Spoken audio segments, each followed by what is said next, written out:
ರೇಣುಕಾಸ್ವಾಮಿ ಕೊಲೆ ಪ್ರಕರಣದಲ್ಲಿ ಜೈಲೂಟ ಅನುಭವಿಸುತ್ತಿರುವ ದರ್ಶನ್ ಗ್ಯಾಂಗ್ನ ಸದಸ್ಯರೊಬ್ಬರು ಈ ಪ್ರಕರಣದಿಂದ ತನ್ನನ್ನು ಕೈಬಿಡುವಂತೆ ಆಗ್ರಹಿಸಿ ರಾಜ್ಯ ಹೈಕೋರ್ಟ್ ಮೆಟ್ಟಿಲೇರಿದ್ದಾರೆ. ಈ ಸಂಬಂಧ ಅರ್ಜಿ ವಿಚಾರಣೆ ನಡೆಸಿದ ರಾಜ್ಯ ಹೈಕೋರ್ಟ್, ನೀವಾಗಿಯೇ ಅರ್ಜಿ ಹಿಂಪಡೆದರೆ ಒಳ್ಳೆಯದು, ಇಲ್ಲವಾದಲ್ಲಿ ನಾವೇ ಅರ್ಜಿ ವಜಾಗೊಳಿಸುತ್ತೇವೆ ಎಂದಿದೆ.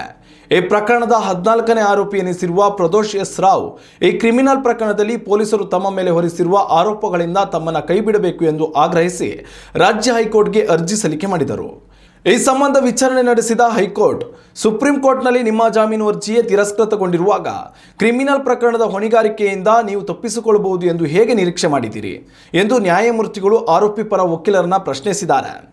ಹೈಕೋರ್ಟ್ನಲ್ಲಿ ವಾದ ಮಂಡಿಸಿದ ಅರ್ಜಿದಾರರ ಪರ ವಕೀಲ, ಈ ಕೊಲೆ ಕೇಸ್ ಸಂಬಂಧ ಜನವರಿ ತಿಂಗಳಲ್ಲಿಯೇ ಸಂಚು ನಡೆದಿತ್ತು. ಆದರೆ ಈ ಸಂಚಿನಲ್ಲಿ ಪ್ರದೋಷ್ ಪಾತ್ರ ಇರಲಿಲ್ಲ. ಆದರೆ ಈ ಘಟನೆಯ ಅಂತ್ಯದಲ್ಲಿ ಮಾತ್ರ ಪ್ರದೋಷ್ ಇದ್ದರು ಹಾಗೂ ದರ್ಶನ್ರಿಂದ 30 ಲಕ್ಷ ರೂಪಾಯಿ ವರ್ಗಾಯಿಸಿದ್ದಾರೆ ಎಂಬ ಆರೋಪ ಇವರ ಮೇಲಿದೆ. ಹೀಗಾಗಿ ಈ ಕೊಲೆ ಕೇಸ್ನಲ್ಲಿ ಪ್ರದೋಷರನ್ನ ದೋಷಮುಕ್ತ ಮಾಡದಿದ್ದರೂ ಆರೋಪಿಗಳಿಂದ ಸಡಿಲಿಕೆ ನೀಡಬೇಕೆಂದು ಒತ್ತಾಯಿಸಿದರು.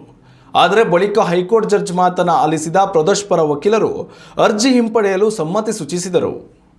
ಉತ್ತಮ ಸಂಸ್ಕಾರಯುತ ಶಿಕ್ಷಣದೊಂದಿಗೆ VSS English medium CBSE school, Udupi Muddur. ನರ್ಸರಿಯಿಂದ 10ನೇ ತರಗತಿವರೆಗೆ ಶಿಕ್ಷಣದ ಜೊತೆಗೆ 5ರಿಂದ 10ನೇ ತರಗತಿವರೆಗಿನ ವಿದ್ಯಾರ್ಥಿನಿಯರಿಗೆ ಉತ್ತಮ ಹಾಸ್ಟೆಲ್ ಸೌಲಭ್ಯವೂ ಇದೆ. ನಿಮ್ಮ ಮಕ್ಕಳ ಪ್ರವೇಶಾತಿಗಾಗಿ ಈ ಸಂಖ್ಯೆಗೆ ಕರೆ ಮಾಡಿ.